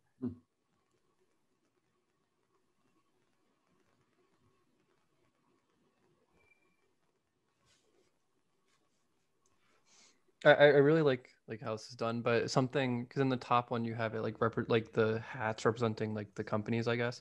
Do you have ideas of how you're going to represent like the companies in the bottom part? Are you going to do something similar or like? Oh, the companies on the yeah, you know, I could definitely play around with some different ways of representing. Like, yeah, I'll figure out a way like that, but. And yeah, you should probably do that because on the bottom there is no representations of the company. If you didn't have the text, it would just be like people with money in their hand, you know? Yeah, gotcha. I was gonna ask if there was gonna be a face or something like a banner or anything that maybe so. You know, I was kind of thinking if there would be a way I could like take some sort of like maybe like the Instagram logo or something and just kind of like get a real person's face and almost just like wrap it across so it looks like face paint or something. I don't know. That's just kind of stuff I was thinking about. That could work. I almost wonder if in the top sketch, on top of profits, you include like other random statistics that the characters would have, maybe like amount of breakups this week or something like that. Just playing with the idea that it is just a casual game night for them. Yeah, for sure.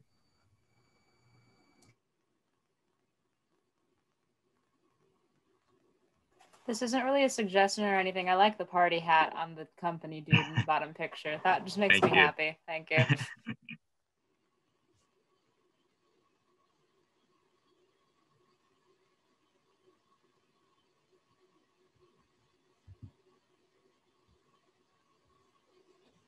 Yeah, as you're describing the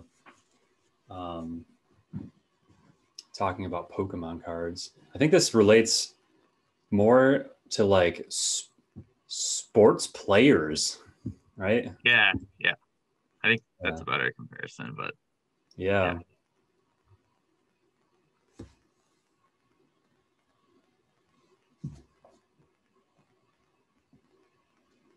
Cool. Onward.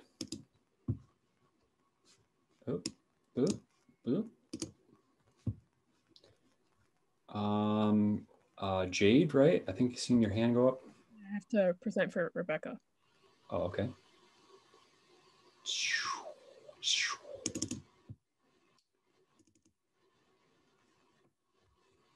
Okay. So for Rebecca's project, she wanted to like create a visualization of like people living in their own worlds and their own realities, like a false reality almost. And she wanted to include people like living or looking at things through something like kind of like a false reality of some sort, and kind of deal with the topic of ignorance is bliss. And there's really no set target audience. So like she's choosing between someone like playing a video game to like choose your escape, on the top, and or like a person living in like kind of a dome or like a false world and like outside like chaotic things like going around.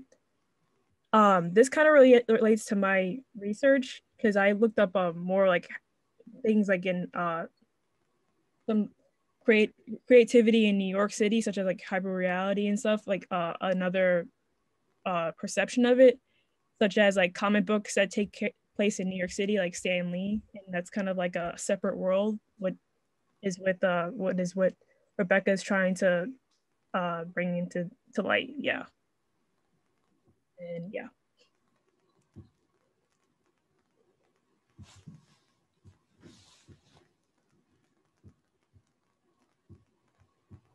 Is that a selfie stick in the second one that she's holding up? It is.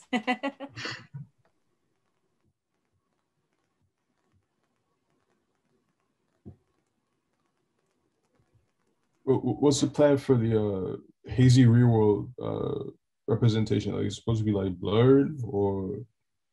I was thinking if I could make it like, so that premise of that picture is supposed to be like a broken wall that has like a mural of like a beach on it.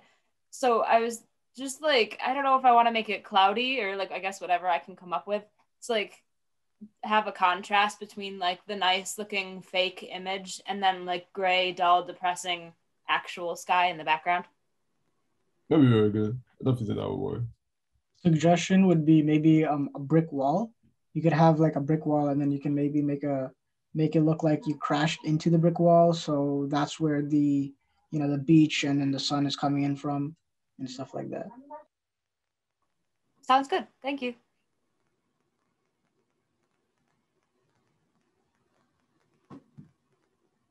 So just to clarify, the top one's supposed to be like social media making life a horror game. If I'm off base, I'm sorry.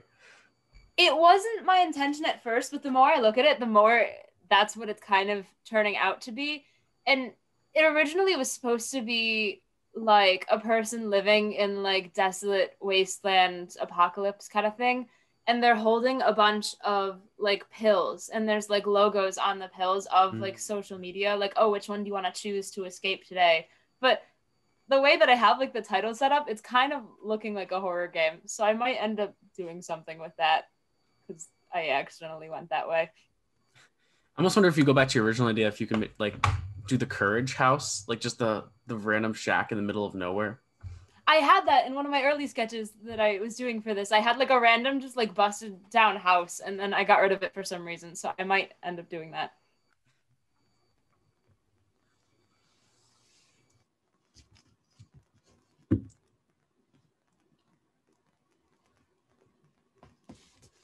Any last comments?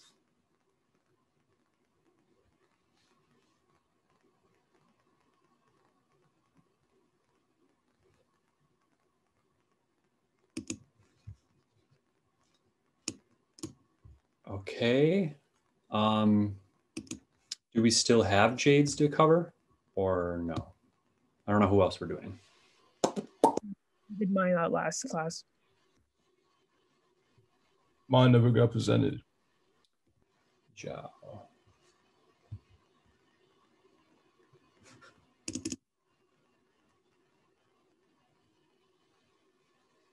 I'm presenting for Midiaou. So basically his sketches are a commentary on US imperialism and the US placement around the world. And the bees in his sketches, they represent like colonization and how they're hovering over what they want to colonize. His sketches also represent oil raids and bombs and like the issues of that we have around the world. On the bottom, like the guy there, he shows the ground perspective and the bee is covering the background, which is like, yeah, basically he's hovering over him. And it's a menacing feeling. Midiaou is using photorealism and hyperreality to show this.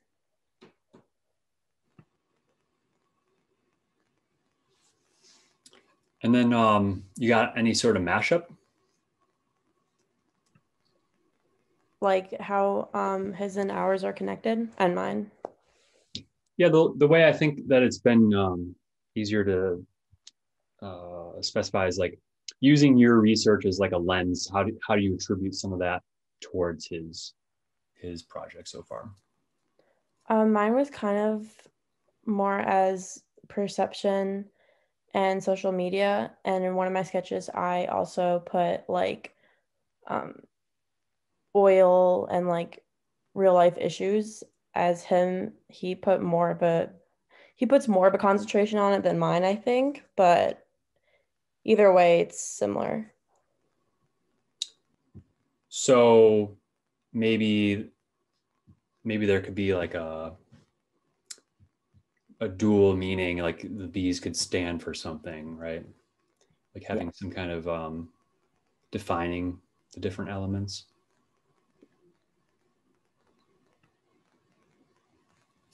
Yeah, definitely.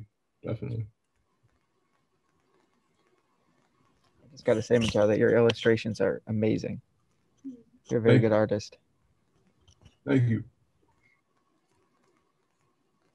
And I think another thing, I think the note that makes sure to include flags on bees, I think that's a very important note, and I think that'll add a lot to it. Right, just to get to hit the point in just a little bit more. Yep. Midiaou, I can't wait to see how it's gonna look on Photoshop. Are you still gonna go with I guess obviously the bees and like kind of equip them with like bombs and everything like that? Yeah, that's the plan. I think there's supposed to be more. Like I forgot to include in the sketches on the right. Like the bees are supposed to be carrying things like oil rigs and so on and so forth. Like I'm not quite sure how I'm gonna handle it, but I think I could probably find a solution for that one. Yeah. But yeah, it should still be the plan. As far as the bees, are you gonna like make them look a little bit mechanical or still like incorporate like the aspect of like a natural bee, you know, still merged in with like aspects of a jet or a drone? I'm not gonna lie, I'm kind of flip-flopping now in my mind, like which one I want to go with. But when I was sketching it, I had the intention of making them look more like a drone. I think that would be like that would make more sense, like to viewers. Like I said, it would be like, okay, it's shaped like a bee, but it's like clearly a drone, like something that's metal. But yeah, no, I'm not 100% sure, but I think I might be leaning in that direction. Yeah, I feel like whatever you do is gonna be great because just the fact that you're using bees as a means of expressing that point of like colonizing, it's just gonna like hit home for like the viewer. So definitely, I like that. I like that idea. Thank you. What you do. I think this perspective is interesting, you know, coming from in a house, this top right one, giving you that perspective, like you're on the inside looking out. So you have that sense of security. So you kind of put the viewer in that state of like a more of a cautionary thing, whereas here we're outside, we're like more in that immediate danger kind of aspect. So I think that might be like the deciding factor in, you know, where's the viewer situated in on these things. That might be helpful to think of in terms of deciding which one to go with. As it stands, like I know it'll all change based on photos and things, but as it stands right now, I think this is an interesting layout, you know, almost symmetrical.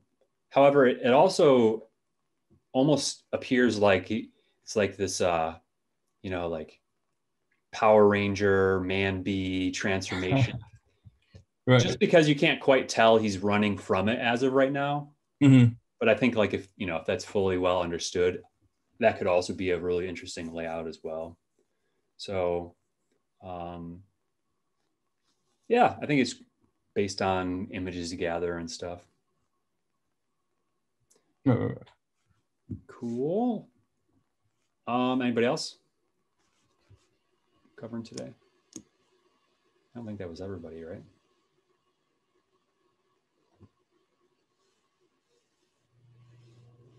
I didn't keep a list or anything. Is that it?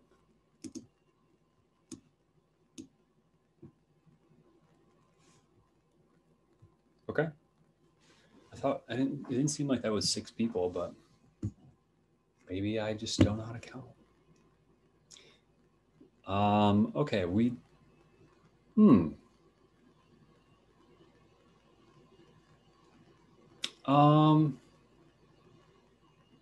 yeah, I guess no, I think I'll stop recording. I recorded the other class.